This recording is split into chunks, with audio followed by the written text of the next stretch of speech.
আচ্ছা আমি বলি, এখানে বিকাশ হচ্ছে সবটা মিলিয়ে দেখায়, মানে গত আলাদা দিনের দেখায় না। তো এটা হচ্ছে এটা গত আমাদের হিসাবটা আমরা লিখিতভাবে আমাদের জার্নালিস্টিক সেখানে দিয়ে দিব।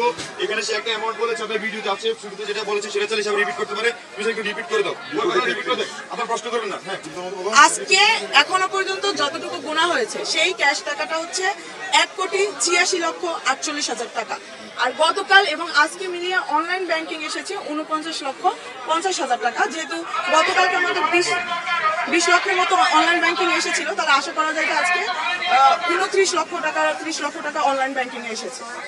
আপনারা ইতিমধ্যে আপনারা জেনেছেন যে আজকে গত 3 দিনে আমাদের কতগুলো ট্রাক ঢাকার বাইরে বন্যা কবলিত অঞ্চলগুলোতে গিয়েছে এবং বন্যা কবলিত মানুষের পাশে দাঁড়িয়েছে। তো আজকে গত 3 দিনে আমাদের যে নগদ কালেকশন এবং মোবাইল ব্যাংকিং এর কালেকশন সে ব্যাপারেও আমাদের অতিথি বললেন। এ পর্যায়ে আমাদের কালকের যে ধরনের কর্মসূচি, পরবর্তী কর্মসূচি এবং আমাদের কি কি প্রয়োজন সে ব্যাপারে কথা বলবে আমাদের সমন্বয়ক আবু বাকের মজুমদার।